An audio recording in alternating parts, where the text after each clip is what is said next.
Welcome, everybody. Welcome, everyone. Hey, it's great to be here and our first Impact Investor Challenge of 2022. This is very exciting. Davina, welcome to leading your first program at Spring on this side of the table, having been an investor before. Yeah, I mean, it's amazing to have been on the other side and now to be part of the team. Thank you, Keith and Graham. I'm so excited. Excited to be here. We have people So- tuning in from far and wide. This is obviously done with the Vancouver Economic Commission, amongst other amazing partners. And so a lot of this is focused on BC, but we have people joining us from all over Canada and even abroad. So it's exciting to welcome you all here tonight. Great. So I think we have a busy night and a lot of pitches to see. So I'm going to start right in giving you a quick overview of our agenda for tonight.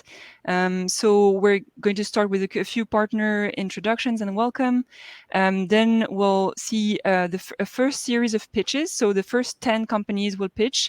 Then we'll have keynotes. We are very privileged to have Gregory Robertson come tonight, and so he will be our keynote speaker. Then we'll have another series of pitches of so the following 9 companies will actually pitch. Then we'll have investor deliberations. So the investors will go to their own private room to deliberate because they have to make big decisions tonight and select the top 10 companies out of the 19 that you will hear pitch. While the investors are in deliberation, all the other people in the public here are welcome to go in. So the sessions that you can see on the left-hand side of your screen, sessions where you'll have a few networking rooms and you can there have discussions with the companies who will be there and happy to chat with you and also other participants, and so this is made for you, and so please network away. And then at 6 o'clock, between 6 and 6:15, for right on schedule, we'll announce the top 10 companies after the vote of the investors, and following that you will have open networking rooms for people who are still have the energy to stay on screen and to mingle. This time the investors and the entrepreneurs will also be there. So this is made for you. So enjoy it. I think Keith, if you can give us a few words for the land acknowledgement. Yeah, be more than happy to do that, and really looking forward to the pitches. But first, everybody, thank you for joining us from where you are. And I think it was mentioned over 17 countries represented by our audience tonight. But we at Spring are headquartered in Vancouver, and so we respectfully acknowledge that we are located on the traditional, ancestral, and unceded territory of the Squamish, Tsleil-Waututh, and Squamish, Tsleil-Waututh, and Musqueam nations. And so we just want to respectfully acknowledge that at this time, and I'd love to hand it back to Davina. Thank you for this, Keith. So going back to our program tonight, I just wanted to kind of give you all the public here an idea of where we are, what this pitch night means within the whole Angels for Climate Solutions program. So since September, October, we've been busy recruiting both investors and entrepreneurs. So people have signed up, and we're very, very happy to have gathered this amazing group of people. Since January, the companies have started training with Foresight and Volition that you will hear from them just after this. So they've been training the companies for the past 4 weeks, preparing for pitch night, getting everything ready so that investors can make the best decision tonight. And so tonight pitch night, top 10 are selected. Actually, next week the investors will have to select further. So out of the top 10, those top 10 will pitch again, and the investors will select the top 5. And that will bring us to the core of the training program for both investors and entrepreneur, and lead us to April 5th, which is the big finale, and so the final pitch night. So we have an amazing group of supporters and partners for this event. We have Shivam Kishore for the Vancouver Economic Commission, which should be here with us, and who will kind of introduce the program. And Shivam is here. Great. Hi. Hey, Shivam. Can you just Hi, confirm Shivam. if you can hear me and see me? Yeah. Loud and clear. Awesome. So nice to see everyone, and thank you all for being here. A very good evening, a very good afternoon. My name is Shivam Kishore, and I'm coming to you also from Vancouver, which is on the ancestral and unceded territories of the Musqueam, the Squamish, and the Tsleil-Waututh First Nations. Very, very exciting to see the program come together. I'm with the Vancouver Economic Commission, and we are the economic think tank for the city of Vancouver. Within the commission, I oversee the technology and the innovation-related projects and programs, and enabling a climate resilient future with a very strong focus on equity and diversity is a part of our core commitment and mandate. And the Angels for Climate Solutions program is one reflection of that. Now, thanks to the amazing team, the partners, and the ecosystem, we're very excited to share that this program is one of the largest innovation-centered collaborations in our ecosystem. And we have achieved a near 50% representation of visible minorities in both the investor and the startup cohorts, which is no easy feat. So a hearty congratulations to all those who have been involved here.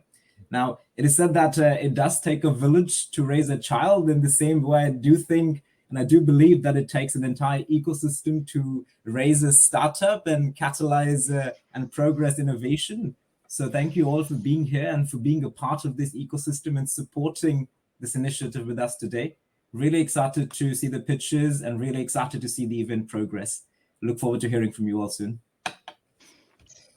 Great, thank you, Shivam. We also have Gabby from Volition. Gabby, if you want to come on screen and tell us a bit more about what you've done with the companies for the past few weeks. Great. Thank you, Davina. Yes, so first of all, my name is Gabby Cepeda. I am the project coordinator at Volition, and very happy to be here representing my team. So who is Volition and why we are here? So at Volition, we believe in building capacity, connectivity, and knowledge within the global startup ecosystem. And we do that by providing tailored coaching and content for entrepreneurs and also for the organizations that support them. And we do this through three basic things. So one is skills-based training. So the Angel for Climate Solution is the perfect example of that. That's why we are here. The second one is coaching. So we have an amazing team of 13 coaches, experts in startups and in working with entrepreneurs. And what they do is to work one-on-one with them, guiding and giving them some advice and being with them along in their journey. Also, we are known by our community events. We also do pitch night, pitch events, VC showcases, and also investment summits. So as you were mentioning and Shivam was mentioning, we are one of the delivery partners of this program.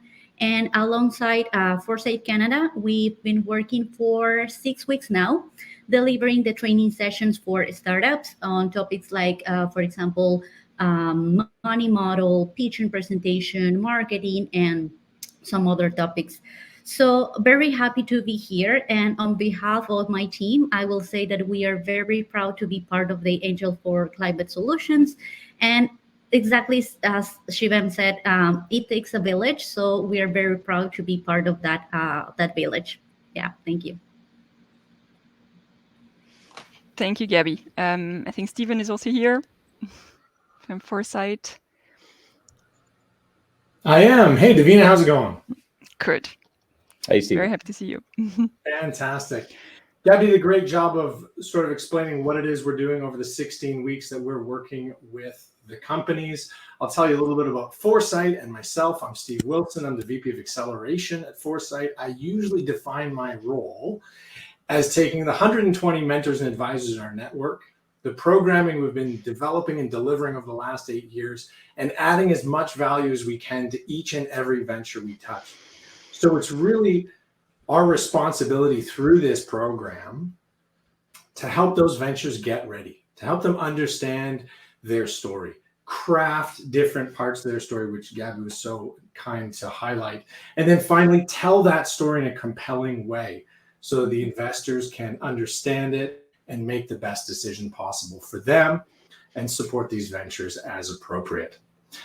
I know you're all really excited to get to those pitches, so I won't take too much more time, but it is also an honor for Foresight to support all these wonderful ventures, to be in such auspicious company as Spring and Volition, and supported by VEC and Innovate BC as well. So thank you all for having us here. Thank you all to the ventures for the hard work you put in through the programming, through trying to bring your ideas to life. And I will let you take it away from there. Back to you, Davina. Great. Thank you, Stephen. Thank you. If you wanted to say a few words also for Spring.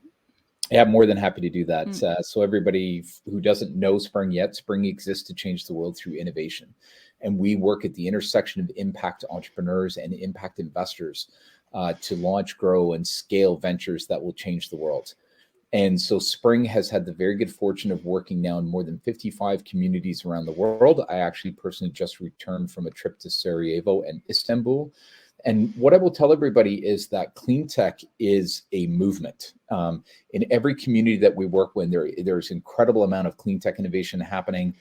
And there's two aspects to what we're doing here that are quite unique. One is that Vancouver has really become positioned to become a global leader, and British Columbia as a whole as well. But Vancouver and BC are well positioned to be global leaders in clean tech and climate solutions innovation. In addition to that, this program is truly unique. Having this many partners coming together to collaborate on creating this lasting impact. So Vancouver Economic Commission, Innovate BC, Spring, Foresight, Volition, to have 5 organizations to come together to create this kind of impact is quite unique. And so for me, coming back from my trip, I think it's a great example of why Vancouver is becoming a leading light in clean tech. And so just a quick roundabout, Spring's been around for 8 years. We've supported more than 2,000 ventures, 300 entrepreneurs. And I know that Graham will be sharing more details about the Impact Investor Challenge. So with that, Davina, I'm going to hand it back to you. Great. Thank you so much, Keith. We also wanted to thank also our partners and the partners of Spring who have been here for many years. So DLA Piper, Inc., Tandem, NMP, Active Impact, Carl Jung, and TELUS, Pollinator Fund for Good.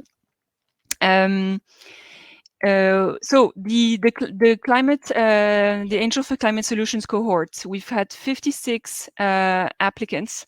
I think Graham, you're back on screen to take over from me on this description. Yeah, absolutely. Yeah. We had. Can you hear me? Okay. Yeah. Yes. Perfectly. That's I'm good. So we had over almost 60 applications for climate solutions. Those are different ventures that applied. 19 of those have been selected to pitch tonight. Behind the scenes, what you won't see tonight are the 21 investors that are eagerly watching these pitches and going to be responsible for voting and selecting 10 that will move on to next week, and then another 5 will be in a private session. 5 will be selected as finalists, and that then we hope you all come back for the finale of this program about 2 months from now to see who will be the final winner for the investment. This program is part of a larger suite of programs that we at Spring call the Impact Investor Challenge.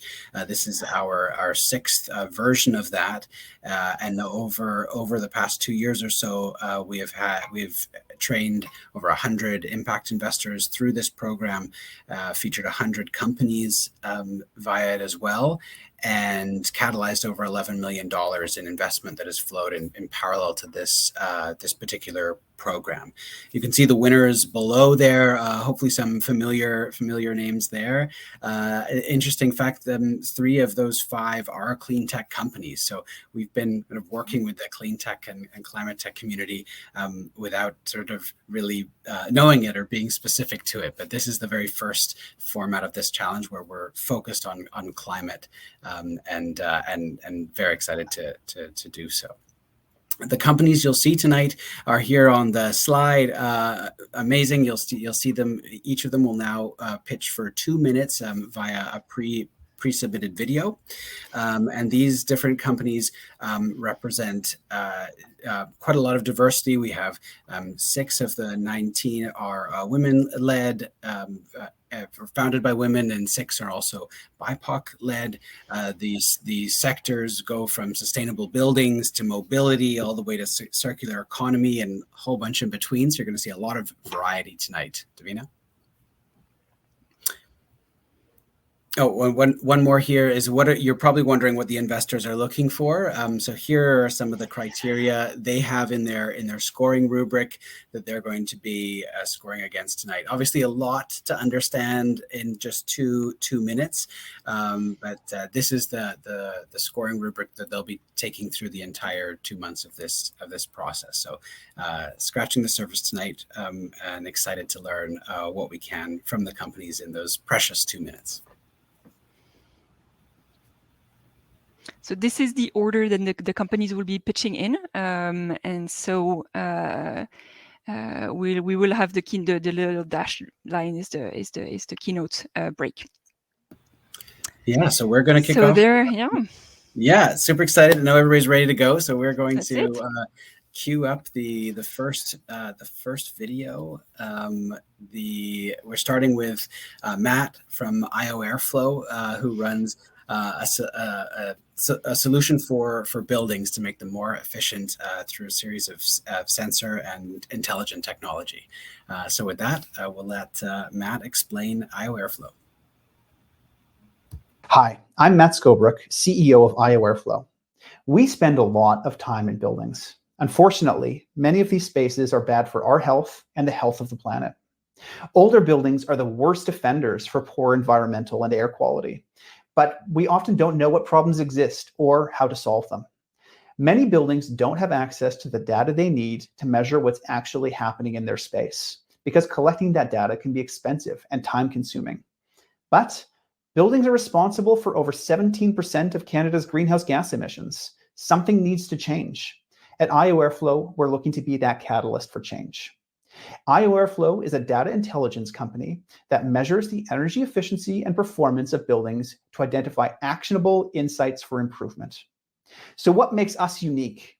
There are a lot of companies selling access to data or hardware, but without meaningful insights, buildings still don't have a clear plan of action on what steps they can and should take.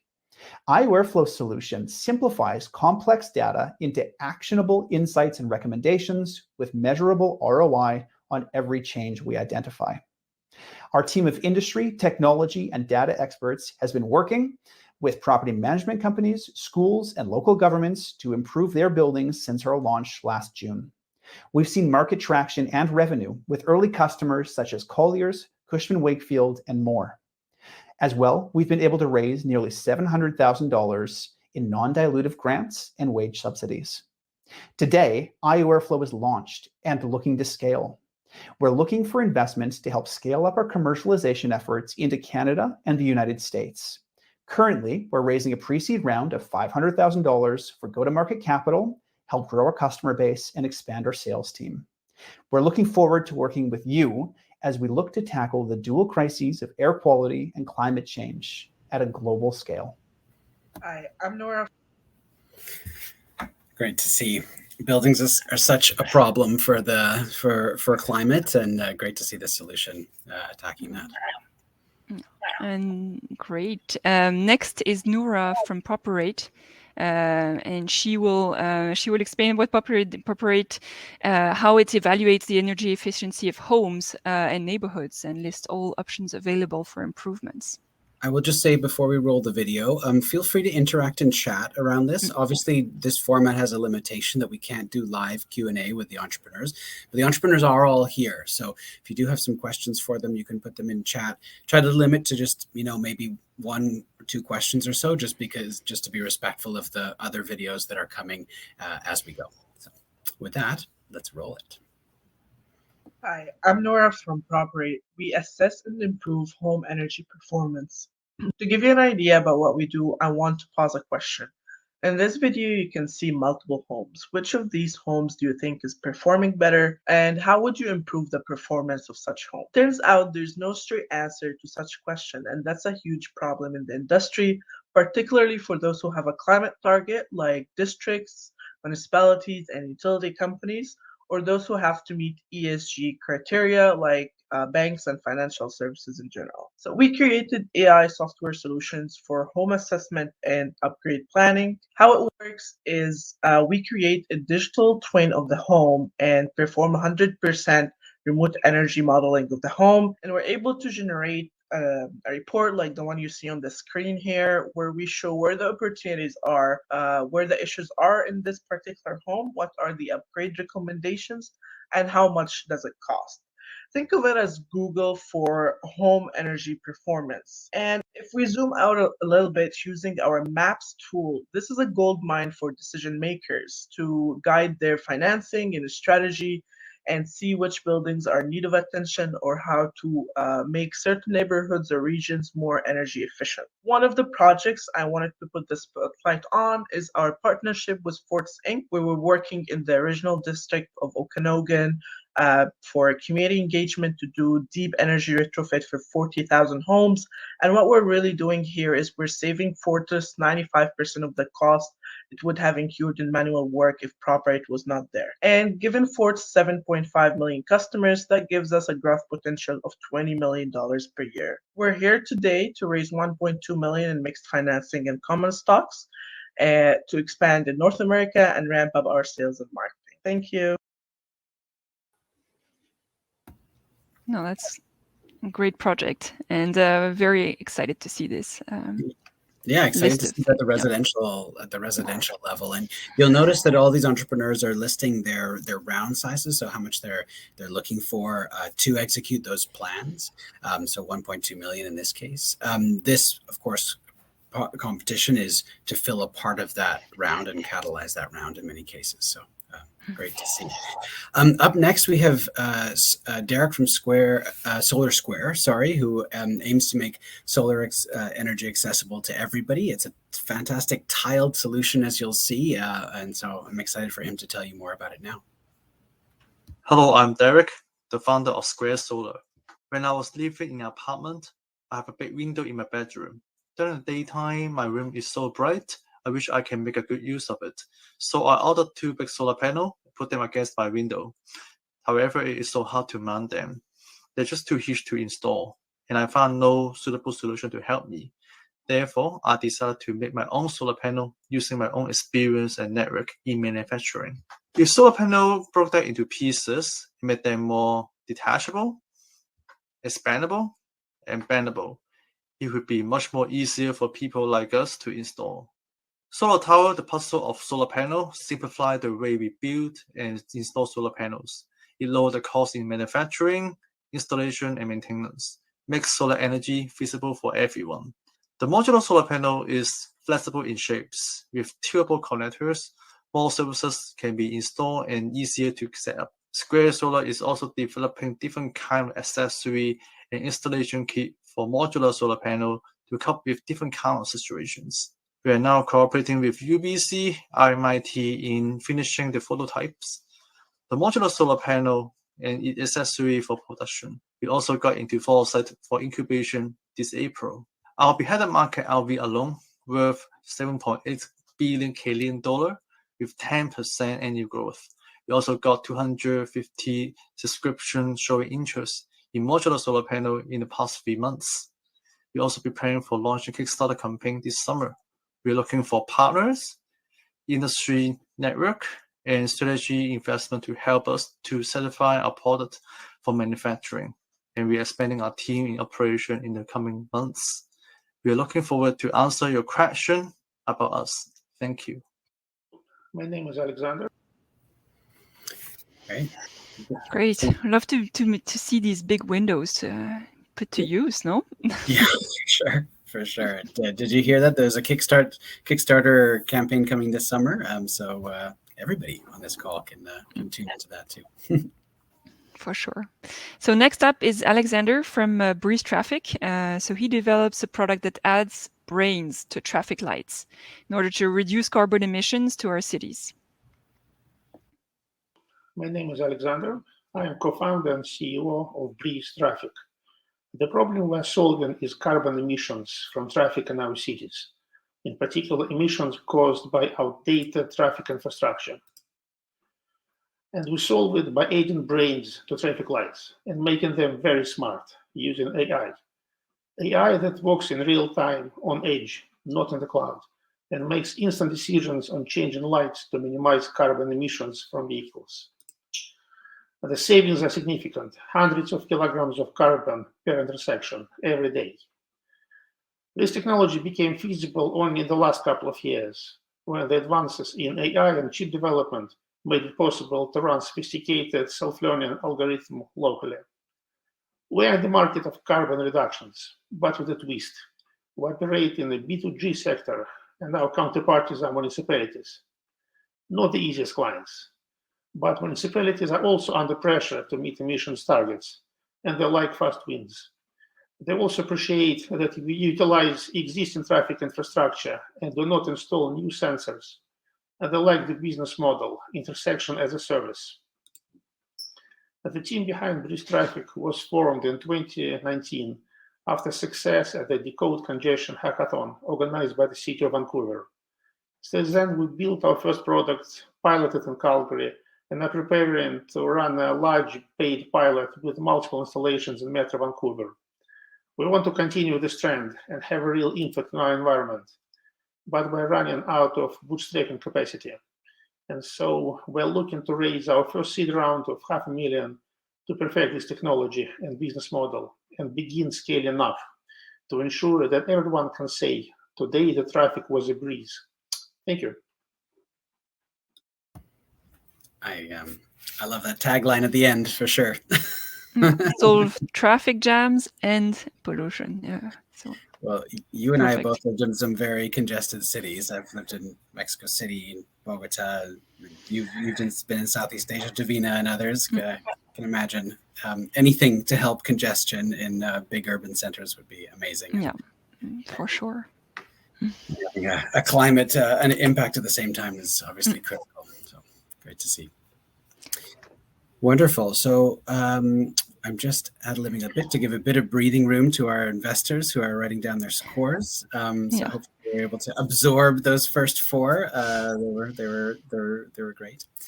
The next one we have is circular rubber. It provides a high quality rubber alternative to tire manufacturers. So we can get started with that right now.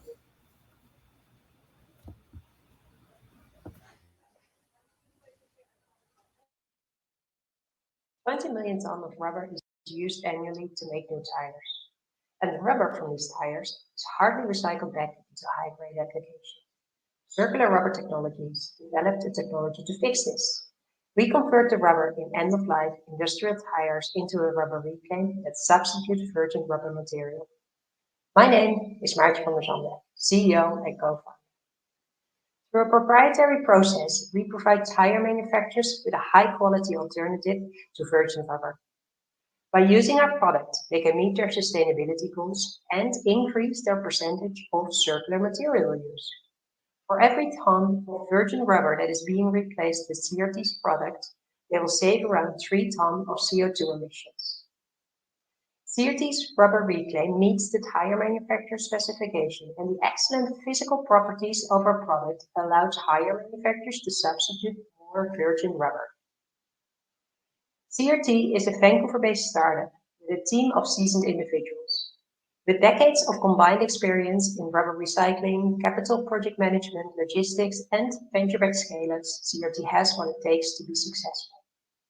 We've proven our concept, de-risked our technology, and produced several tons of rubber reclaim at commercial scale. We've extensively tested our product, both in-house as well as through collaborations with industry partners.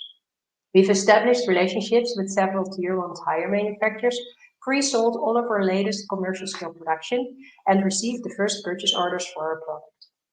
We work towards our first plant being operational in 2023, and have global operation and provide reclaim on each continent by 2027. We are currently raising 4 million in equity over the next few months to get our first commercial scale plant up and running, which will be located in Western Canada. We would love to get you on board as an investor. Thank you, and let's jointly make the future a bit more circular.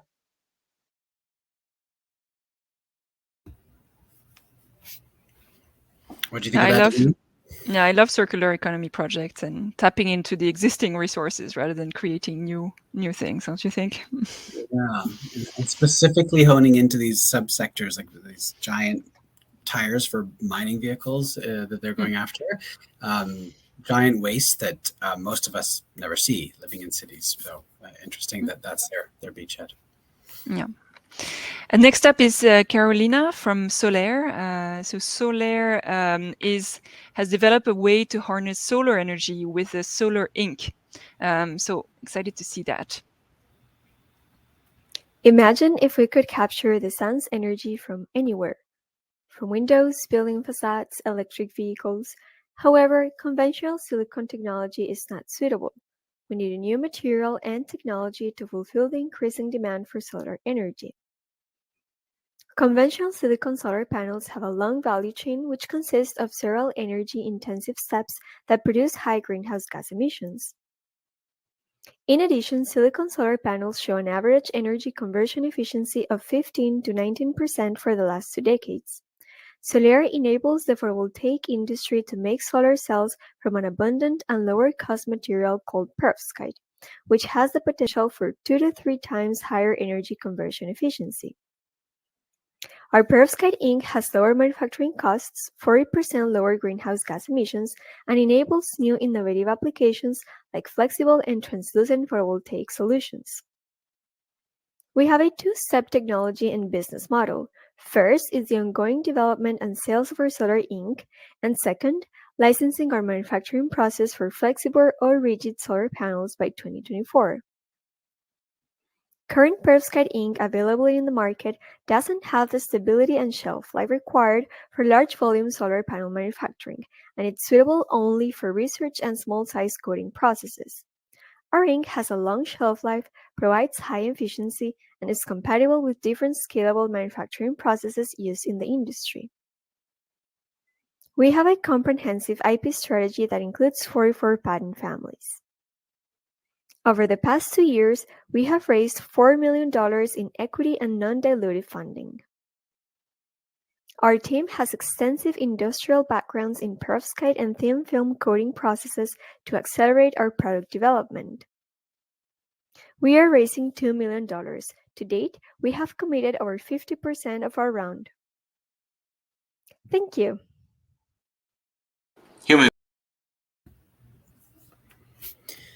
That was great. We've been following Solaire's for a while. They actually participated in an earlier version of the challenge. It's just great to see their progress. Won a lot of awards. Very technical product. Very interesting to see all its applications. Great. So next up is Colin from Solar Earth. Human beings have spent a lot of time paving over the earth and putting buildings on top of it. Solar Earth now transforms those surfaces into the toughest, most versatile sources of solar energy yet made. Hi, my name is Colin Doylan. I'm the Vice President of Business and Corporate Development for Solar Earth, and our breakthrough is going to help us get to a net zero world. Solar Earth embeds solar cells, like you see here, those oh so delicate eggshells, so easy to break, into rock-hard surfaces. We solarize sidewalks, roads, parking lots, rooftops, docks, and more by putting solar cells inside. It transforms such everyday infrastructure into a clean energy source for the world. Simply put, we put solar power everywhere you thought you never could. Want to test Solar Earth on a parking lot of 18-wheelers? See how it holds up to a passing elephant herd or withstand the blast of a sandstorm or blizzard? Well, bring it on. Solar Earth doesn't break. In fact, Solar Earth works pretty much everywhere. Add it to existing electrical grid in your city or power places where that electrical grid should have been built a long time ago. Help remote locations electrify so they can connect, light up, and develop. Solar Earth is ready for people everywhere. In your homes, as you see here, your patios, your driveways, your rooftops, into a source of solar electricity, reduce the carbon footprint and energy costs. and even let people feed clean power back to the grid. Electrical vehicles, airports, ports, shippings. If all the cities that committed net zero targets by 2050 gave us just 10% of their sidewalks, we provide enough power to power the world. We have our product. We've developed it over 5 years. We've got product in Africa, Tampa Bay, Florida, Thompson Rivers University in Kamloops, number in China. And we've got over 2.5 gigawatts of solar projects in our pipeline right now. Thank you for your time. Look forward to talking with everyone. You have it. Another That's interesting, a great innovation. Another interesting application of solar, isn't it? So interesting. I loved the comment about the elephants. I'm sure everybody who heard that pictured elephants walking across a solar panel sidewalk at the same time. Yeah, no. So we're down seven companies already. It's going to be a tough sell. Yeah, it's going to be really tough. We're starting to see some of the different pairings. We've had some solar now. We've had some buildings now. This one next is very different in its own category. BinBreeze. BinBreeze, as you can tell from that title slide, works with composting, and so we'll let Taylor take it away. Hi everyone, I'm Taylor McCartan, the co-founder and CEO of BinBreeze, where we make composting easy. You're probably familiar with one of these kitchen compost bins for separating food waste from the trash. In North America, there are over 60 million households who participate in an often mandatory food waste diversion program. But unfortunately, separating food waste isn't always a pleasant activity, and these households deal with some unpleasant side effects like rotting food odors, fruit fly infestations, and dripping wet compostable bags. And they do this in the same space that they prepare and eat their meals. And so as government continues to mandate sustainable behavior, these pains will continue to create negative impressions of sustainability. And so I set out to change that. And my years spent gardening for my mother, a florist, and sweeping for my father, a carpenter, gave me an idea. What if I could use the hundreds of thousands of tons of wood waste produced and burned in British Columbia every year to instead treat the compost bins of consumers to eliminate odors and fruit flies? And so I met a scientist at the university who was familiar with these composting pains at home and in the Netherlands, and together we teamed up to create BinBreeze compost powder. Today, our B2B and B2C customers already purchase BinBreeze at over 500 retailers across Canada. And our SDTC research-backed patent-pending formula is beneficial downstream to all types of food waste diversion programs, boosting compost quality, speeding turnover, and reducing methane emissions. We're using the wood waste stream to improve the recycling of the food waste stream. In some municipalities say both these streams go into landfill. So this year, our team has signed distribution agreements to produce 10 times our 2021 production. And we're raising $3.5 million to expand our production capacity, fund inventory, and support this distribution with our data-backed marketing that will capture even more shelves, homes, carbon, and food waste as we expand across North America. BinBreeze invites consumers to be part of the regenerative circular economy and contributes to UN Sustainable Development Goals 9, 11, 12, 13, and 15. Please vote BinBreeze to the next stage of the Angels for Climate Solutions program. Thank you.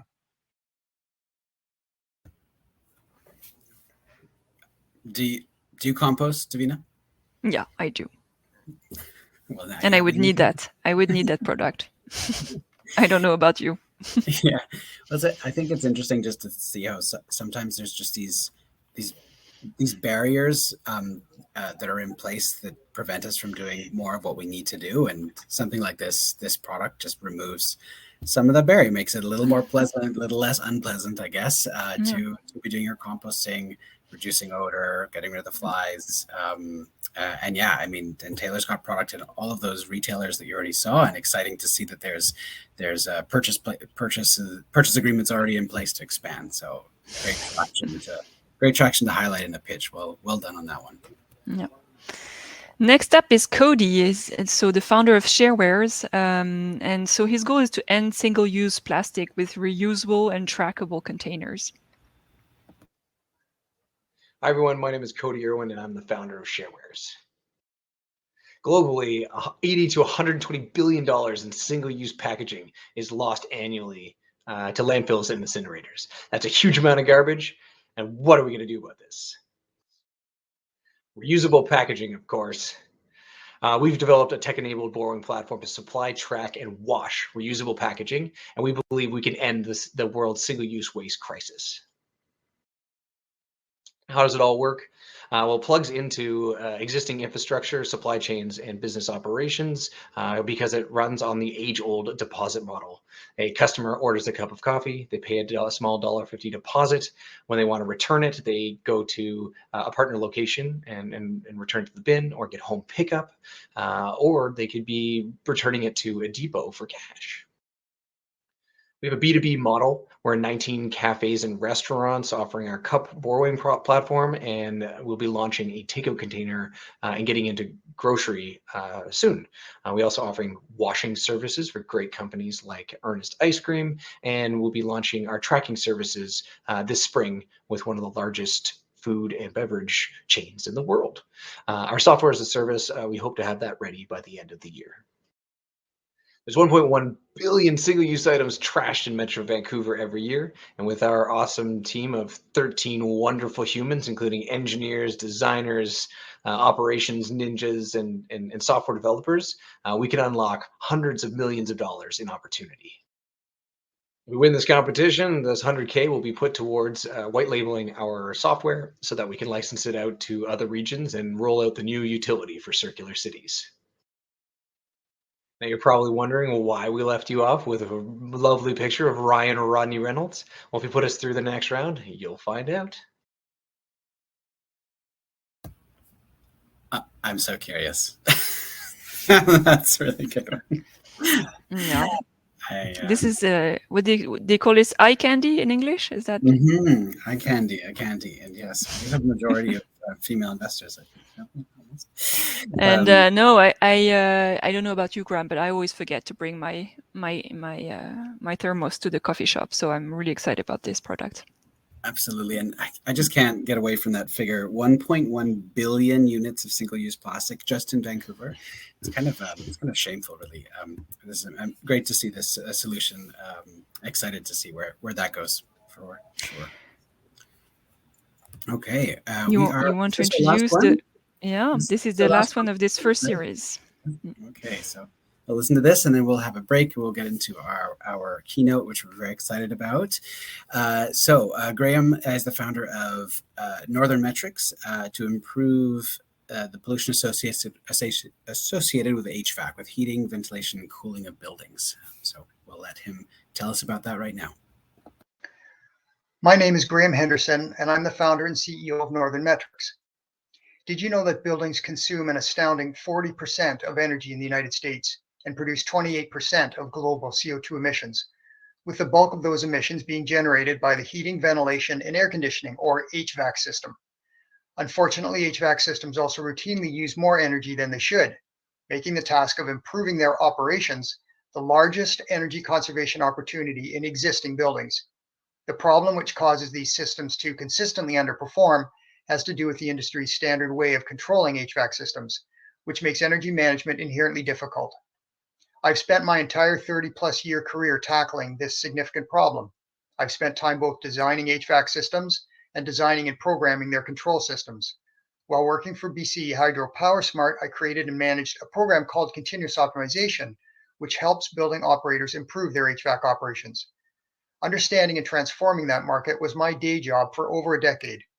But at night, I poured all my knowledge into creating software that provides an alternative way to control HVAC systems. The software is called Building Operations Supervisor, or BOSS. What positions BOSS uniquely in the market is that it combines model-based control, optimization, and machine learning in a software package that continually provides optimal control parameters in real time to the existing HVAC control system. Our business model will be to make BOSS available for an annual license fee and work with a network of trade allies who will deploy and support the installation of BOSS in their customers' buildings. As a recipient of Clean BC funding, our plan is to demonstrate the prototype software and prove out the value proposition over the next year. At that time, we will be seeking funding to create a market-ready version of the software and hire the first staff. In the meantime, we are seeking interested partners or mentors, particularly with a background in software development, and especially those who have an interest in PropTech and building automation systems. Thanks for your interest.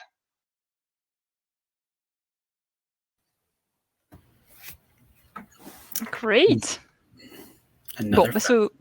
Sorry. Interrupting each other, the joys of speaking online. So this is our the end of the first 10 company pitching. Time for investors to reflect and to decide how they're going to vote. But now I'm going to share my screen because we have a keynote. Or you want to say something, Graham? Just I noticed that there are a couple questions that have gone into chat. So if those questions are directed to you, entrepreneurs, make sure you check them out and respond. It'd be great. But thank you to those top 10, to those first 10 that went through. Those were all great. And back over to you, Davina. Yeah.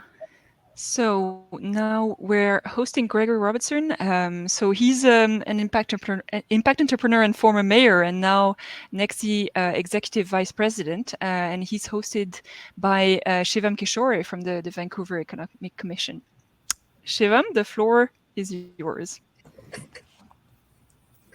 Thank you so much. And that was really, really, really exciting. I mean, often these days you see the news and a certain level of gloom comes over, and then you see the pictures and you're like, yeah, things are getting for the better, so it's always that amazing difference to see. And I must update also my profile picture. That was when I had some hair on my head. Things have certainly changed since then, but so nice to have you, Gregor. Thank you so much for being here with us and for your time and for your support of the program. Now, people in Vancouver certainly don't need any introduction to who you are, but I've been told that there are people from 17 countries who are now sort of here. So for the benefit of them, I would love for you to just give a quick introduction as to your experience and your credentials, please. Sure. Well, good to be with you, Shivam, and thanks to all the entrepreneurs who just pitched. It was great to watch that. It was really, inspiring to see the ideas brewing and the companies scaling and attracting capital. I was an entrepreneur years ago and founded a company called Happy Planet in Vancouver, making organic juices and smoothies and soups. I pivoted from that into politics in 2005, really wanting to be an entrepreneur in politics, thinking that government needed to change and there needed to be more entrepreneurs in the mix. So I served in office for 14 years in the BC legislature, and then 3 terms as mayor of Vancouver. And at the core of my work was working with the Vancouver Economic Commission and the team there, helping grow Vancouver's economy and make it more resilient, make it smarter, more future ready, and really to support entrepreneurs in Vancouver. So VEC and Spring, all these great, incredible organizations that have been helping entrepreneurs and investors grow a potent ecosystem that's globally significant. Now, was really fun to be part of City Hall perspective with my background as an entrepreneur, and also to connect the dots, the inclusion city in the world, connecting all those dots with the business and economy that we're trying to grow. So I love being in public office, but that finished up 3 years ago, and I've been with a startup called Nexi Building Solutions, and Nexi designs and manufactures very green buildings. We're scaling dramatically fast. We've gone from startup to 400 people now across Canada and the States, and 3 manufacturing plants and counting. So it's been an exhilarating ride in the climate tech space, and connected to a lot of the work that my team and I did on buildings in Vancouver, and making Vancouver the city with the greenest building code and an amazing industry pushing that frontier with green buildings. Wow, that is amazing. Thank you so much for sharing. I'm sure that's certainly resonates with a lot of people in the audience, and it's equally inspiring to all of us as well in terms of just seeing your journey.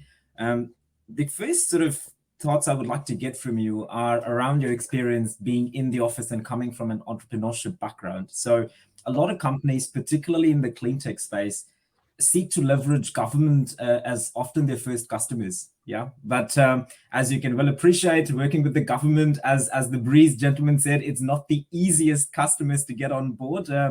And so maybe some words of wisdom, some words of experience from you into how much should companies rely on governments as their first customers, the risks associated with that, and perhaps a bit of insight into how to engage the governments a bit better?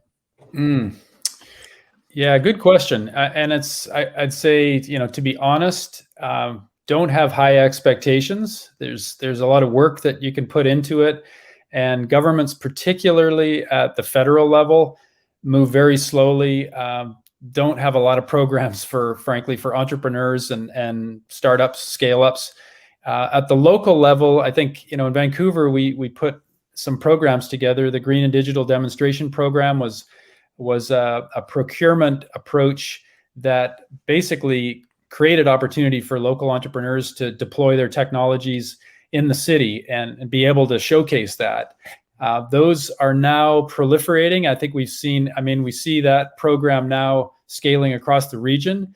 I know VEC's been working to scale that all over the region and get lots more partners involved in making sure their procurement welcomes and enables entrepreneurs to bring their best to the table, whatever it is, service or product that can be part of city procurement or public sector in general. So I think we're seeing that. We're seeing momentum there. I don't think that's reached federal level that I know of yet. So I'd say, trying to prove and penetrate at a local level is best bet. But really, you got to succeed on the marketplace. There are some technologies, products, or services that are targeted towards government applications in particular. Obviously, that's a place to go. But for the most part, you got to be successful in the market, in the free market, and at the same time, it's worth pursuing support from all levels of government, particularly at a local level, whether it's procurement or it's the SRED and IRAP programs are probably the easiest entry. Some of the larger programs, there's a lot of money now coming to the table, both Canada, US, EU, that's related to climate technologies, decarbonization. So there's a lot more opportunities, but there's a lot of hoops to go through to access capital or support from government. So really the idea being, while it's important to view the government as a first customer, I think looking to marketplaces for success and then sort of in parallel pursuing the government opportunities where it makes sense, and not solely putting all your eggs on the government, really. That's a fair sort of basically yeah. And sort of the other side of that equation then is the capital market. So now you've got experience both in sort of growing and scaling a non-tech or non-climate tech startup, which was the Happy Planet brand, and now you're sort of working in the clean tech, climate tech space. Now, in your experience, have you seen a big difference in terms of how the capital markets respond to climate tech versus non-climate tech type work? Because it's often the case that climate technologies do require a certain amount of, forefront capital expenditure or a certain amount of, team capacity in the beginning, which non-climate tech solutions might not. And so from your experience, what sort of differences have you seen, and what advice would you share with startup entrepreneurs who are focused on the climate tech space? Yeah, well, timing is everything. And I would say when I started Happy Planet with my co-founder, Randall Ayas, it was 1994. And I'd say we were climate tech. We were focused on regenerative local agriculture, using some interesting technology to make smoothies and soups, make them fresh, have long shelf life. We got good support from the government on SRED and IRAP R&D money so that we could develop our technology. But it was way too early. It was pre the first round of big clean tech capital 20 years ago. There just wasn't much capital available. It was really difficult to raise capital and grow the company. It was tough compared to now, and timing is everything. And now we're in this wave of a massive surge of climate tech capital that's available. So it couldn't be a better time for all of you entrepreneurs out there and for investors. But the fundamentals have to be really solid. It's also dangerous when there's this much capital available, because it goes all over the place and it ends up backing ideas that aren't ready for prime time. So I think you got to be disciplined. You got to have proof of concept. You got to have your fundamentals down. But there is a lot of capital available, and it's been. The team at Nexi had a phenomenal run, raising now about $200 million in capital in 3 years to scale the company. And we've got a big idea. We're trying to transform the biggest industry in the world and be a global brand for buildings. So we need a lot of capital. There's a lot out there, and but the savvy and among those investors is also cranking up dramatically as they look at how much carbon can this technology actually reduce. What will work in the marketplace? There's a lot of due diligence that obviously has to go into this, attached to all of that capital. But it's a fantastic time to be raising, and it's about time that it's this possible to be tackling the climate crisis with great ideas, technologies, products, services, and having capital available to scale that up. It's a dream come true for a lot of us that have been waiting decades for these opportunities to come forward. That's certainly, I mean, I would absolutely resonate with that. There is certainly a massive amount of capital going towards progressing such solutions.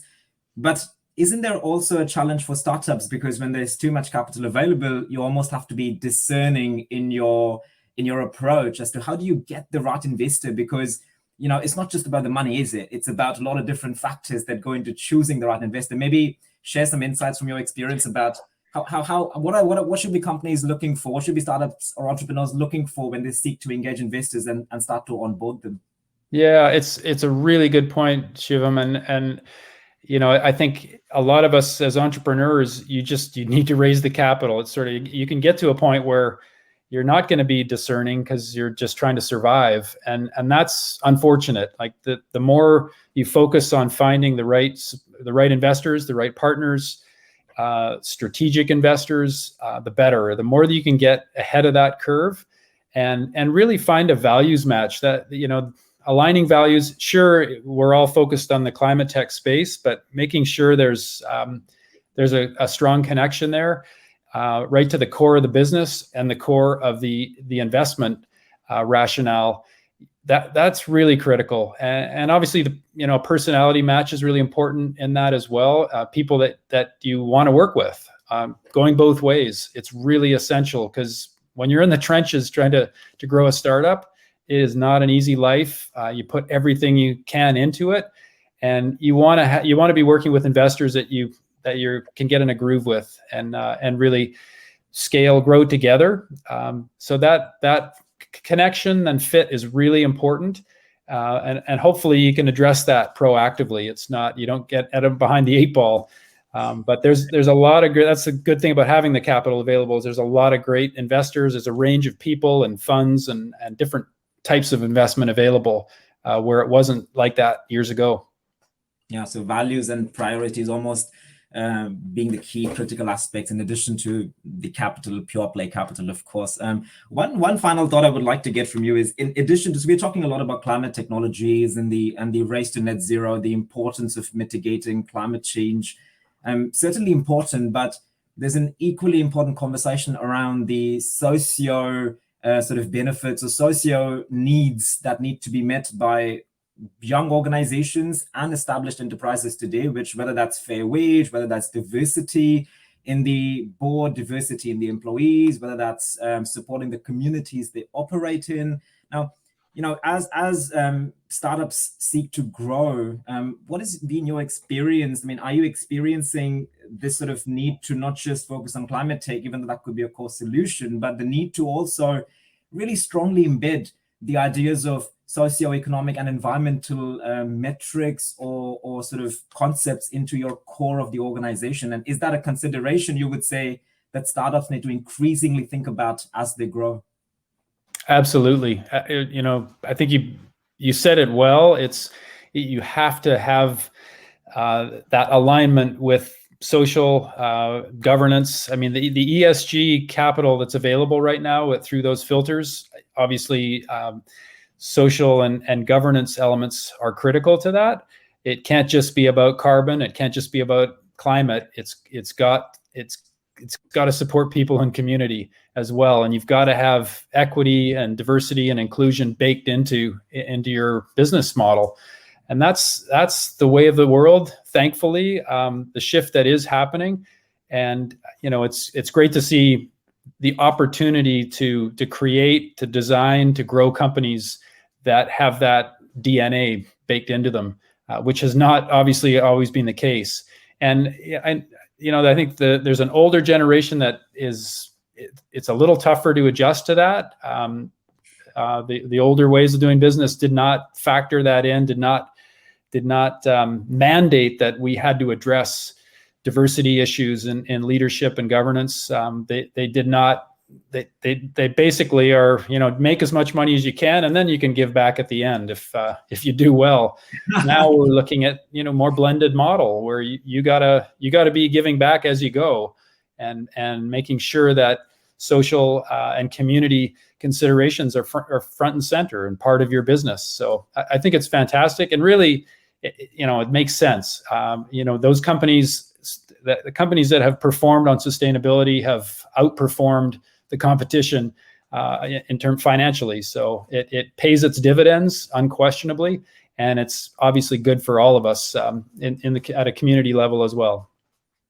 Thank you. I think that's incredibly beneficial, because oftentimes, you know, these days, it's, as a startup, I think it's easier to start on this journey today versus then reaching a certain point and then trying to backfill, because at that point, as you said, the investment markets are shifting in a different way, the consumer markets shifting in a different way. So the sooner we embed the ideas of not just climate, but overall societal good, I think the more chances of being successful. So on that note, I think we'll have to end our discussion. But again, I would like to thank you so much for taking the time, for sharing your insights, your wisdom, your experience. I'm sure many people found it extremely beneficial, and really value your time for being here. Absolutely, you're welcome, and thanks for the opportunity, and good luck to all the entrepreneurs in growing your businesses, and all the investors in partnering. Thank you so much. Thank you very much. Yeah. Thank you so much. Yeah, super insightful, and I think alignment also of investors and entrepreneurs is such an important point. So thank you for raising that. Gregor, I think this is what. Hope to see you back for the finale. Yeah. Who wins this all? Thank you all. Bye. Thank you. Thanks, Shivam. Bye. Thanks, Gregor.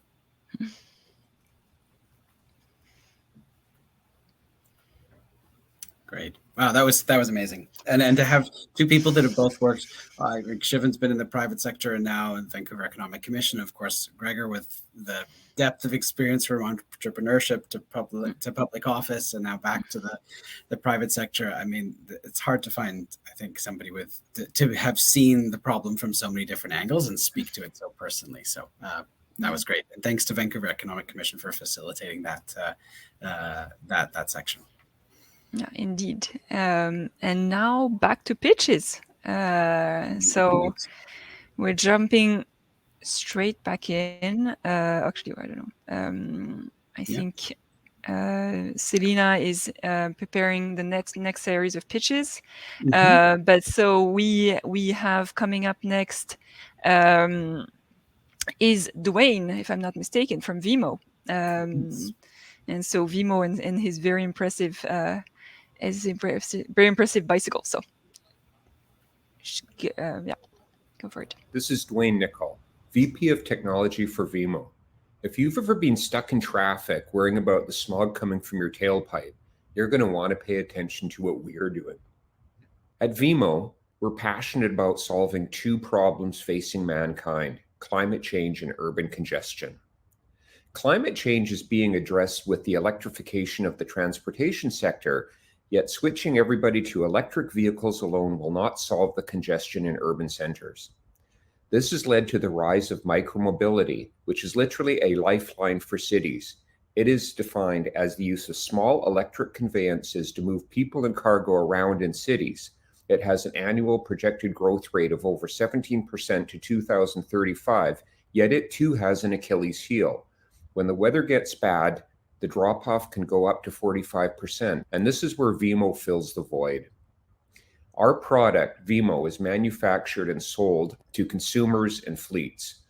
Vimo is slightly larger than a mountain bike. Its electric assist meets the regulations as incredibly comfortable to drive, and it keeps you covered and dry. We have 3 distinct sales channels at Vimo. The first is sales to large shared vehicle operators. The second is fleet sales to government, campuses, and other businesses. And the third is direct-to-consumer sales from our website. We will maintain 40% or higher operating margin while still being competitively priced and bringing a great product to market. Our key personnel and management have lots of experience as well as many successful exits. Our raise is for $1.5 million. This is for sales channel development, readying for mass production, and hiring key personnel for future growth. Dude, this rocks. Thank you. Oh my God, I want one of those. A customer feedback built into the presentation. I love that. Love that. Stay dry too. Great. Well, thanks to Dwayne for that. Exciting to see. Next up, we have Tradle. So Blythe is here to talk to us about that. Tradle is a business that allows you to rent clothing for children and infants, really, rather than buy it. Those of us with children that knows how fast they go through those clothes and how seem to always be buying them new or looking for new clothes. So this is a service that allows you to rent it and get new. And we actually have some people on the Spring team that have used it. So excited for Blythe to tell you more. Hi, my name is Blythe, and I'm the founder and CEO of Tradle. We are a circular clothing service for children because we all love and sometimes cry when they outgrow their clothes so quickly.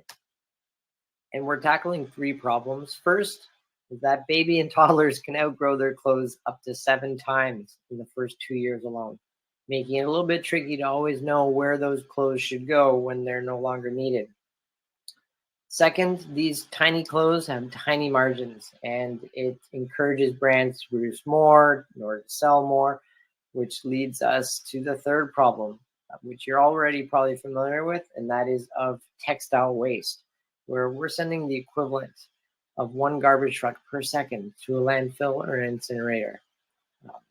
And this isn't sustainable.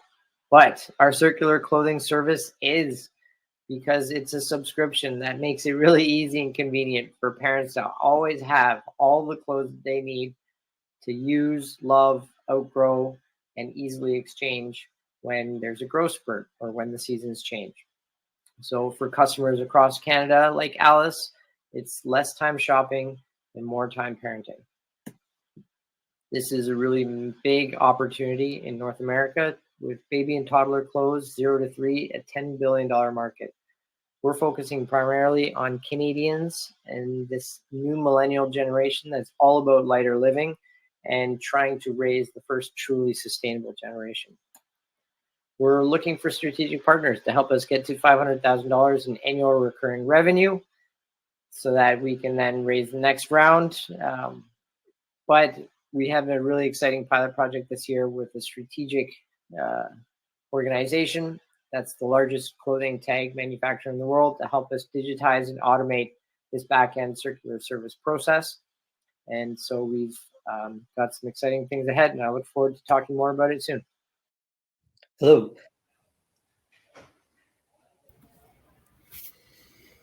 Wouldn't that be nice to have when your children were? Yeah, for sure. I mean, this makes so much sense. And I think, starting at the beginning, this is, typical project. Yeah, so it's great. Yeah. And we love this circular economy. I mean, another circular economy project. That's great. Yeah, excited to see. And then that recent traction that Blythe is speaking to as well is exciting. And so, yeah, investors that want to know more we'll invite him back or others back to get additional information next week, and there'll be Q&A next week, so it'll be more interactive. Just to be clear, next week's section is a private session, but just so you know, that's the next step in the process. Great. Next, so it's Bhupinder from SwissVault, and so SwissVault creates a data storage system that are more efficient and use less energy. So let's hear that. Hello, my name is Bhupinder. I'm CEO and co-founder at SwissVault. At SwissVault, we make data storage software and hardware products that are 10 times more energy and space efficient. We are a team of 11 talented hardware and software engineers located near Victoria. The problem that we address is that data is growing exponentially. We need more and more space and energy just to manage this data. And the current technologies cannot scale to meet the demand, nor are they sustainable. To solve the problem, we focused on redesigning the standard data server rack. This is the industry standard. And these standards have high energy consumption and high costs. Using innovative software and hardware, we built a disruptive solution for the data storage market. I give an example of one of our products. The standard data storage rack is on the left, and the SwissVault tower is on the right. The rack has 2.5 petabytes of storage. Our tower design has 10 petabytes. That's 4 times more data storage. Tower is 14 times more data storage density and 10 times more energy efficient than the standard rack. And that's why our technology is disruptive. We enable more data storage with less energy, and our customers can reduce their costs. And by reducing energy and simplifying the hardware, we reduce data's carbon footprint 10 times and produce a zero waste product. The market size for data storage equipment is $131 billion. We are targeting long-term storage in sectors like healthcare, governments, and banks, which is $16 billion in Europe and North America. We signed on with the U.S. Department of Defense to build contracts with the U.S. Air Force, Space Force, Navy, and Army, and as well as major research institutes like CERN. Our sales and marketing leadership is ready to go on the plan. What we need next is funding to build our inventory and ramp up our sales and marketing, etc. We're raising $2 million bridge funding for this next phase of growth, and in 12 months, we'll raise a Series A for $10 million. With our current growth trajectory, means that you as an investor will make 10x returns in 24 months. Please support us, help us disrupt the data storage market, but more importantly, reduce data's carbon footprint. This has become such a topic as of late. The amount of the carbon footprint of the servers and the data storage that we all use is just, it's just incredible. And all those Slack messages, Graham. I know. Where's the data going there? You know, go easy on you.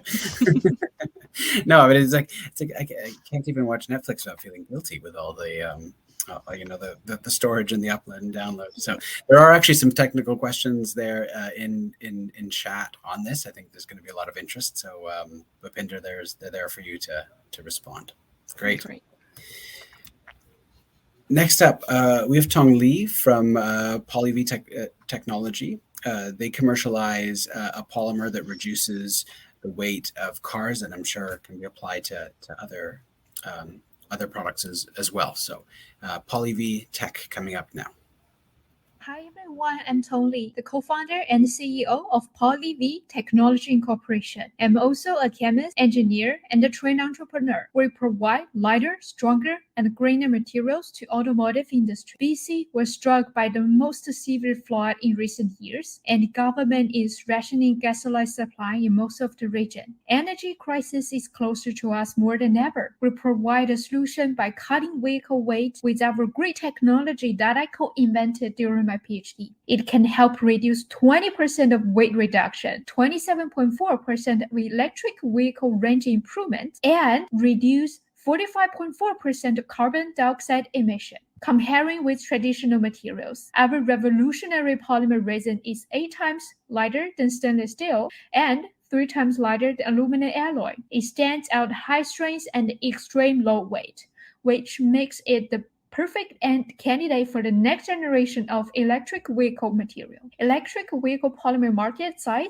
is estimated to $53 billion by 2024 at a compound annual growth rate of 67%. We target a global market of $1 billion. Our team has spent 4 years to develop technology. Currently, we are collaborating with Automotive and the Surface Transportation Research Center of NRC to reproduce plaques for mechanical testing. We plan to sub-license IP to our industry partners to co-develop scaling up prototype and products. PolyV comprised a team of enthusiastic scientists and expertise and expanded from 4 co-founders to more than 60 members within 8 months. We are asking for 1.2 million Canadian dollars in the first 2 years. We are also looking for advisors in business development and sales. Once again, Tong Li, the material innovator. Let's save the planet together. Thank you.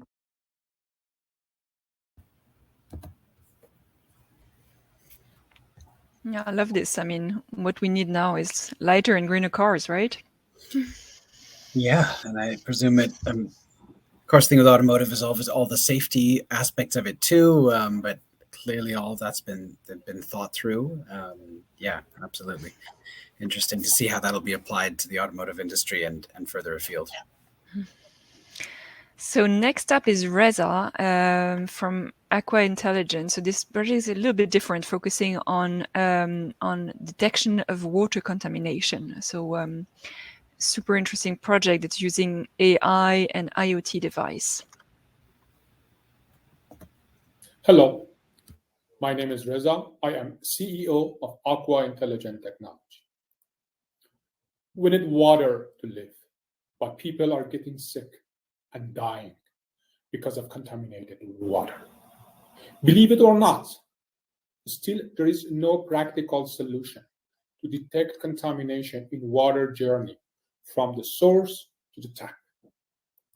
We, a team of scientists from UBC, have developed a practical solution with patent-pending technology to detect contamination in real time with collecting data from water source anywhere with no internet, no cellular, and even no electricity. Then process the data with AI. We use mobile app to inform residents and operational staff about potential contamination in water. There are 750 water advisories across Canada.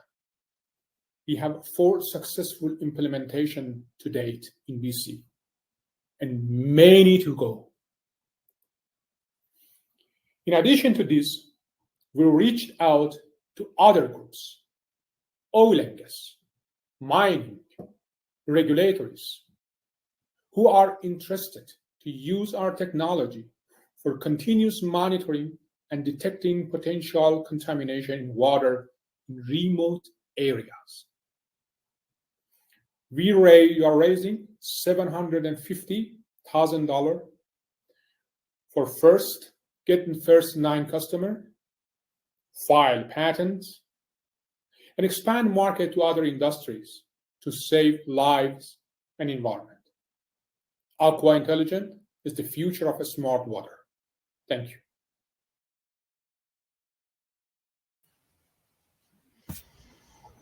There you go. No. Different solution. And I love that they're using the computer that we all carry in our pockets, a smartphone. So yeah, it stuck with me. 750 water advisories. It's hard to imagine this at this day and age, and how critical that kind of that technology is. We all follow the story in Iqaluit last year, and it just seems to consistently be in the news, problems with water quality. So to see this is great. Wonderful. So we have coming up now, Blue Dot Motorworks. They retrofit cars into electric vehicles. So no need to buy a new one. Here's a retrofit option. Hi, my name is Isabella Taba. I'm the CEO and co-founder of Blue Dot Motorworks. As the world ramping up with more innovative solutions and technologies to address global warming and greenhouse gas emission, at BDM we have invented the first of a family of bolt-on retrofit systems that can convert any light vehicle into plug-in hybrids. At BDM, we are developing e-mobility solutions to accelerate the electrification of driving. Instead of increasing manufacturing rate of EV and spending trillions of dollars to support that, by retrofitting existing vehicles into plug-in hybrid, we can achieve our carbon reduction target at 88% lower cost and half of batteries. By providing 30 to 50 miles of driving range while keeping the engine for occasional use, we eliminate the bottleneck of public chargers deployments. We have spent past 5 years developing the first and only retrofitting approach that can be deployed at a scale of this challenge. Our unique solution is vehicle agnostic. It can be bolt on to particularly any model and type of vehicles, and therefore it's uniquely scalable, and we can grow rapidly at the lowest cost possible. We can use third parties for installation and service. So we have established a partnership and commitments with key players in EV industry to manufacture and market our product. We have engagement with public sectors, especially school and districts in Lower Mainland, to purchase our beta prototypes and install in their own fleets. We have already 2 prototypes that have been successfully launched, tested, and been on the road for 1.5 years. And now we are looking to raise more money for manufacturing our pre-commercialization prototype and final testing before releasing to market. Thank you for your attention, and please do let us know if you have any questions. What do you think? No, I think it's great. Again, reusing the existing and not creating new. Yeah, indeed. Makes sense. Well, we're down to our final 3, Davina. Yeah, I mean, who has enough energy to go through these last 3? I do. Yeah. Good. So, a good, great project now is Ishan from Sky Acres, and he's there to give us all that energy and to present us his solution to develop smart farming systems and allowing for fresher and local food in all communities. Dear Vancouver Climate Angels, my name is Ishan, founder of Sky Acres. Over half of the 4.4 million food insecure people in Canada are from First Nations communities. Mid-pandemic in Northern Ontario and Northern BC, $23 could only get you a single bag of carrots or a bottle of orange juice due to the cost of food transportation. Processed foods are the only affordable option, causing devastating health effects. I saw firsthand what BC's floods, heat waves, and Arctic winds did to my family friends' farms. Climate events will continue to drive up food prices everywhere, not just in rural communities. That's where we come in. We are Canada's first social and climate impact-driven vertical farming company. We aim to combat food insecurity by making farming more sustainable and accessible. We do this by minimizing water usage, increasing yield, and making agriculture resistant to climate change. Our business model involves setting up Sky Acres facilities across Canada, growing vertically farmed produce in-house, and we make money by selling this produce directly to local grocery stores. We bring farms instead of just food to rural communities, removing millions of tons of emissions coming from food transport. We developed an ultra-low-cost indoor vertical farming system that sends a perfect mist of nutrient water directly to plants, using 94% less water than traditional farming. Currently, we can grow 37 different fruits, vegetables, and plant-based protein, whereas our competitors can only grow leafy greens. Fiber optics carry sunlight and heat into our facilities while keeping the cold out. Artificial intelligence optimizes growth. And our most exciting breakthrough allows us to capture carbon from the air and use it to speed up growth rates, putting us on track to be a carbon negative operation. Combining this technology together allows us to grow produce 5 times faster than traditional farming and twice as fast as our competitors. Our stackable and modular system allows us to condense over 40 acres of farmland into half an acre, meaning that one facility can feed multiple nearby communities year-round. In fact, a grocery chain called Northmart has already shown interest and would stock our produce because selling affordable produce will finally make their vegetable aisle profitable instead of throwing out tons of unsold produce. Just 3 strategically placed facilities gives us access to a $20 million market opportunity, and if we expand across Canada, this number goes into the billions. We can cut the cost of produce in northern communities by half while still keeping healthy margins. Focusing on rural communities would allow us to establish Sky Acres as the first and only affordable local food provider. We are looking for funding towards our first pilot facility in hopes that you will come on this journey with us. Thank you. Historically, clean tech. Both social and environmental and social impact there, which is quite evident from that presentation. And by the way, fantastic presentation. I think it really brought to life all the complexities of it and the simplicity of, at the end of the day, food delivery, get it closer to market, and see the benefits. And less food on the road. I mean, who needs to see all that food on the road, And and great job, Ishan. I mean, entrepreneur and film producer. So indeed. Pretty cool. Next up, great. We have Andrew from Origin Air, which will be presenting that company. Origin Air installs smart plants in buildings to improve indoor air quality. Another company that we've been eagerly following over the last little while, and excited to hear them today and the recent updates. Historically, clean tech investments have not been the rousing success investors had hoped. Perhaps they've been chasing the wrong carrot. Hello, I'm Andrew Crawford, the co-founder of Origin Air, and welcome to my pitch.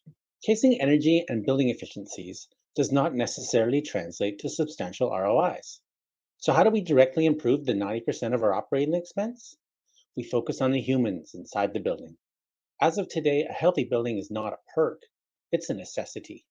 From large-scale commercial to high-end hospitality and even your home office, Origin Air breathes life back into your buildings. The amazing power of plants is not just a visual benefit, there are significant economic and physical benefits to having them indoors too. Simply stated, better air equals better business. We feature leading technology from HEPA-grade air purification. From there, our enhanced plants absorb microscopic toxins that most air purifiers cannot even touch. Oh yeah, we did. We genetically enhanced our plants to absorb the toxins the same way a human liver does. The patented technology takes everything great about plants and creates a scientifically proven air purification solution. Clean Air as a Service is how we get paid. You can lease or buy our units today. With the $11 billion air purification market, we stand alone as the living, breathing solution for clean indoor air. Our commercial launch has been a rousing success. Manufacturing at scale is our next challenge on the exciting road ahead. What starts as a single plant will evolve into a thriving jungle. As we grow, literally and physically, our plant-based air purifiers can connect to building HVAC systems to create a green lung for the entire building. The future is green. The future is clean. Breathe life into your buildings with Origin. Well done, Andrew. I'm breathing better already. So nice to see, see that solution. It's not just about filters, but about having that modified plants, as they say, that's absorbing toxins. Very, very interesting approach to that problem, and just recognizing how much time we spend in buildings. Yeah. And now that we're eventually going to be going back to the office, some of us have already. It's more and more important. And spring is coming. We want to be outside. So it's the last one, last pitch for tonight. Antonio from Scootility. It's a pretty amazing electric cargo scooter. Scootility is building a utility scooter. It's a whole new class of electric scooter that's rugged with plenty of room to carry stuff. Scooter sharing companies have grown rapidly, but they still struggle to make profits. A big reason is that even their newer scooters have short lifespans, and it's awkward and unsafe to carry stuff on them. And most of the time, people moving around cities have things to carry. And while delivery companies are using cargo bicycles more and more, from talking to them, we know that for small items like meals and parcels, they need something that's easier to maneuver and park, and something that's more affordable. So unlike other e-scooters and e-bikes, Scootility's patent-pending design is both compact and has ample cargo space. It's safer than other scooters. The handling is much more stable, so people with a range of abilities can ride, and it's still fun to ride. So it makes micro-mobility more useful and more accessible. And micro-mobility is a powerful tool to get people in cities out of cars and trucks, which put out almost a fifth of GHGs in the US and Canada. Electric cars are a positive step, but it's actually the smallest electric vehicles that can make the biggest climate impact. They're vastly more energy efficient. I'm an urban planner who specializes in transportation and micro-mobility. I took on the challenge of designing and building the first prototype as a solo founder on a tight budget. It's a simplified design without many of the features that will be in the production model, but it's gotten enthusiastic comments from people on the street during testing. It's getting interest from potential partners and customers in the urban mobility space, from Vancouver to Slovenia to Kenya. And I'm in conversations with a large player in the instant delivery space who thinks the utility scooter is exactly what they need. If you can imagine how this utility scooter can make a big climate impact soon, let's talk, as I'm seeking seed funding to build the team and really accelerate to the next steps of running pilot trials with delivery companies. Thanks.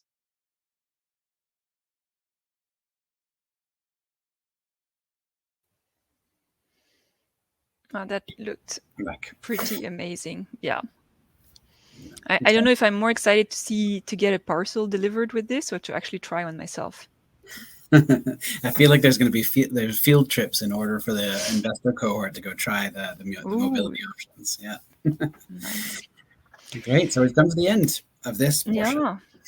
Well done to all the companies. I mean, this was such an incredible, list of projects and great pitches. So this is, well done to all.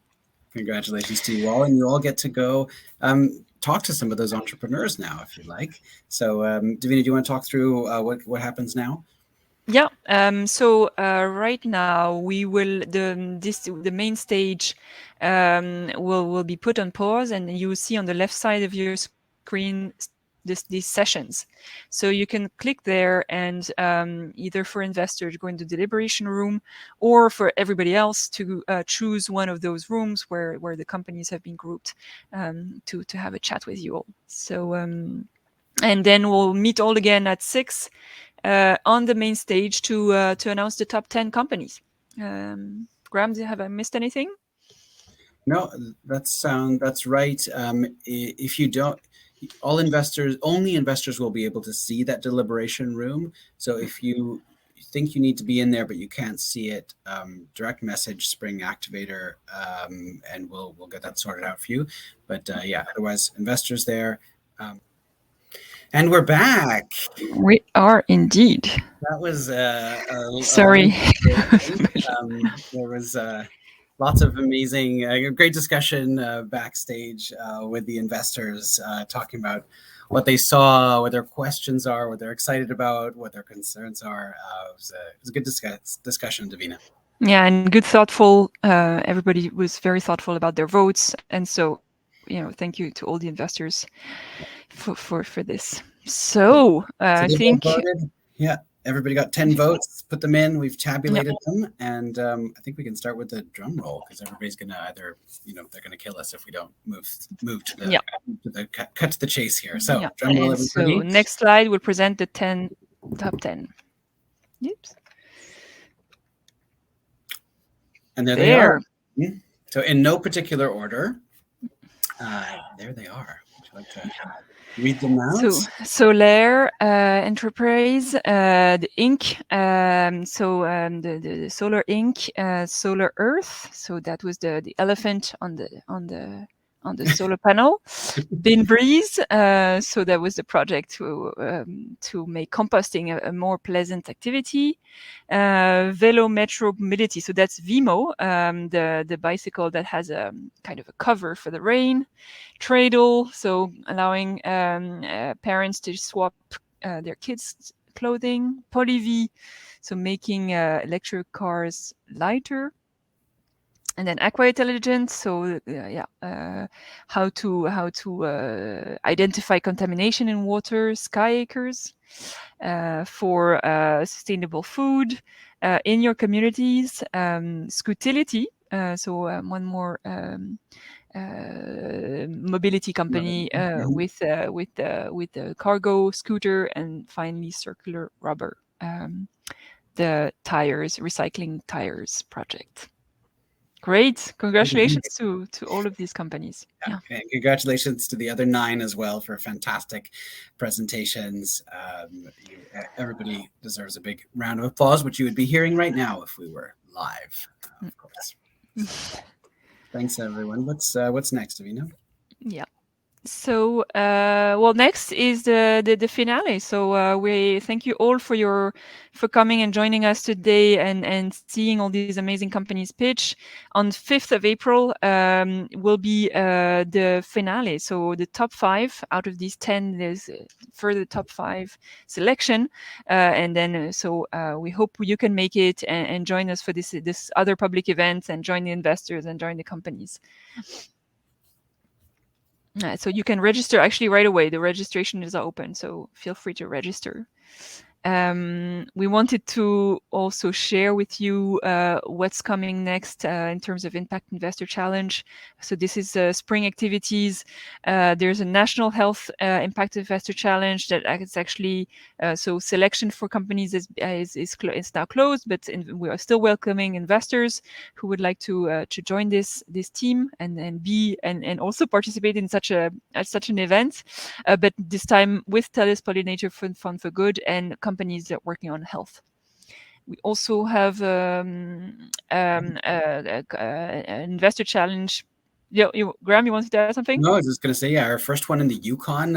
So you can tell we do some of these challenges by theme, some by region. This particular one is going to be for the region of Yukon companies and Yukon investors. And then in the fall, Gender Lens National Challenge, which we'll be giving you more details on soon. And then the last one, Davina.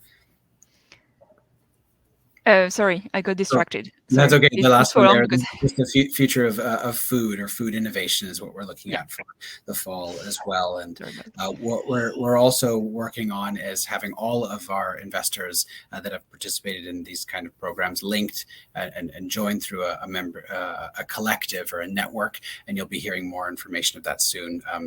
So we can really fulfill our mission of directing more capital to early stage companies in a sort of a coordinated fashion. So more on that to come. Great. And last but not least, we would love for you all to share your feedback on this event. We always try to improve them and make them even more interactive. Hopefully, we can come back live and for live events sooner rather than later. But yeah, we would love. Thank you for sharing your feedback on this session. That would be very useful for us and our partners. And that's it. So I will stop sharing now. You did it. Phew. Thanks to everyone. Well done, Davina, on hosting your first one of these. Congratulations. No, that was very exciting and very happy to carry on and support the investors and the entrepreneurs in this journey. So I think, now we still have networking sessions. So for those who want more and out of this and have more opportunities to interact, feel free to go in the sessions again, and you can join the networking rooms. Indeed. And then as we close here, just wanted to thank you again to the partners that are delivering this with us, the Vancouver Economic Commission, Volition, Foresight. I think we make a great team, all of us, and it's been fun to work on this together. And as we continue to work on this together. So great to have you, and thanks to all the other partners that support Spring's work that you saw earlier. So thank you to everybody. Have a wonderful evening or night, depending on what time zone you're joining us from. And we'll see some of you in the sessions. And otherwise,